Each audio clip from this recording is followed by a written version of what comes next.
डुमरी में 19 तारीख को हेमंत सरकार का सभा था और आपका भी सभा था। उसी दौरान देखा जाए तो हेमंत सोरेन के सभा में कुछ लोग जो पोस्टर फाड़ा गया था उनका आरोप लगाया जा रहा है कि जयराम महतो के लोग ही फाड़ा गया। इस पर आप क्या बोलेंगे? देखिए, सबसे पहला बात, वो बच्चा लोग से आप बाकायदा उनका इंटरव्यू लीजिए। उन लोग, मुझे लगता है उनको इस विषय में जानकारी भी नहीं कि वहाँ किसका सभा, क्योंकि उसने तो मेहमान घर गया था। चूँकि उन लोग को मिल गया, मुझे लगता है इसमें कहीं ना कहीं सरकार के जो लोग हैं और जो उनका डुमरी क्षेत्र में उनके जो दल के लोग हैं, उनकी बहुत बड़ी साजिश है।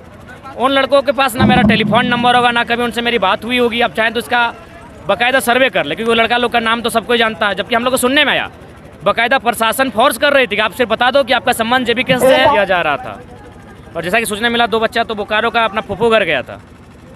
तो ये केवल और केवल ही काम है। बाकी वो बच्चा लोग पढ़ने वाला है, पीजी पढ़ा लिखा लड़का है।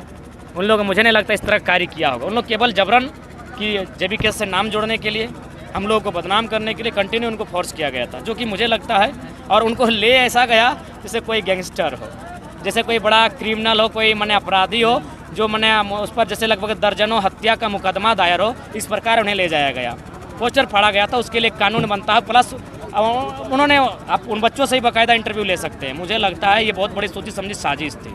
बोकारो में सभा की और बोकारो का डेमोग्राफी लगातार बदलता जा रहा है, क्या कहेंगे इस पर? सभा में तो बोले ही डेमोग्राफी किस प्रकार बदला जा रहा है। यहाँ के लोगों का भी कुछ योगदान नहीं, अपनी ज़मीनों को समझ नहीं रहे हैं। बिल गेट्स समझ गए ज़मीन का वैल्यू क्या होता है, बोकारो के लोग नहीं समझ रहे हैं। तो उसमें लगातार हम लोग समझा रहे हैं, डेमोग्राफी बदलेगी, यानी आपकी भाषा संस्कृति बदलेगी, आपका रोजगार में दावा होगा, यानी कुल मिलाकर आप धीरे धीरे खत्म होते जाएंगे। दादा, डुमरी में ही देखा जाए तो वहाँ पे हम लोग लगातार कवरेज कर रहे थे, तो देखते थे कि जो जेएमएम का झंडा लेके जा रहा है उसको बाकायदा इज्जत के साथ पास कर दिया जाता था। और जैसे ही जेबी केसेस के बारे में या कोई और रहता था तो उसको लाठी डंडा से मारा जाता था। एक ही देश, एक ही संविधान में ऐसा हो कैसे हो सकता है? देखिए, जब आपके पास सत्ता की शक्ति हो तो आप दुरुपयोग कर सकते हैं। बोलने वाला कौन है? वही हुआ। क्योंकि भारत के संविधान किसी भी अनुच्छेद में इस बात का जिक्र नहीं है कि कोई वीआईपी पर्सन अगर सभा करे तो आप बगल में सभा नहीं कर सकते। ऐसा कहीं जिक्र नहीं है। क्योंकि मान के चलिए, सपोज दैट, मान के चलिए कोई वीआईपी पर्सन का सभा है, मान के चलिए बगल में मेरा एक खेल का मैदान है फुटबॉल का, अगर हम मैच ही खेल रहे हैं और यदि हज़ारों लोग आ गए तो उसमें हम क्या करें? अब क्या करेंगे ना, ये 1000 लोग फुटबॉल खेलने क्यों आ गए? तो ऐसा बाकायदा कहीं नहीं है, कॉन्स्टिट्यूशन में कहीं नहीं है कि कोई वीआईपी पर्सन अगर सभा करे तो आप नहीं कर सकते हैं। अगर वो वीआईपी पर्सन है तो जाहिर सी बात, उसने वीआईपी काम किया होगा। तो जब उसने वीआईपी काम किया है तो बाकी की सभा से उसको कैसा डर? तो इसलिए सभा करना अनुच्छेद 19 का अधिकार है। तो जिनको आरोप लगा करके डुमरी में अरेस्ट किया गया था, उनका जो चेहरा भी पूरा रिवील कर दिया जा रहा था, उसमें देखिए, ये चूँकि ये लोग, मैंने इनको तकलीफ थी जेबी केसेस से। अब चूँकि हम लोग ने साफ साफ कहा था कि हम लोग ना काला झंडा दिखाएंगे, ना हम लोग मुर्दाबाद का नारा लगाएंगे, हम लोग बगल में सभा करेंगे और विरोध करने का अलग तरीका होगा। तो देखा कि इन लोग तो अपना, जो भी हम लोग का कमेटी था, जो भी हम लोग का संगठन था, उसको सीधे बोल दिए थे कोई ऐसा काम ना हो जिसमें प्रशासन से उलझना पड़े, कोई ऐसा काम ना हो जिससे हमको सरकार से उलझना पड़े, हम लोग सभा करना है। बाकी अगर प्रशासन लाठियाँ भी चलाती तो जाहिर सी बात है, इन लोग बहुत प्लानिंग किया था कि किस प्रकार इन बच्चों को माध्यम से हम लोगों तक पहुँचा जाए। और मुझे लगता है कि बहुत क्रूर व्यवहार उनके साथ किया गया, जिस प्रकार से उन्हें रस्सियों में बांध कर, या मैंने कहीं ना कहीं अनैतिक, मैंने लोकतांत्रिक देश में एक कतई उचित व्यवहार नहीं कर सकते। छात्र थे, यदि दोष भी होता, पहला बात तो दोष सिद्ध नहीं हुआ है, और मुझे लगता है वे लोग दोषी हैं कि नहीं इस बात की भी कोई पुष्टि नहीं है, क्योंकि वे लोग एक मैंने षड्यंत्र रच रहे थे कि षड्यंत्र के माध्यम से किसी और को फंसाया जाए। हमारी डुमरी इकाई की जो टीम है उनको फंसाने का प्रयास चल रहा था, लेकिन ये बच्चे तो अपना फुआ घर गए थे, जैसा सूचना मिली है। इनको क्या मतलब भाई, ये चाल थी एक।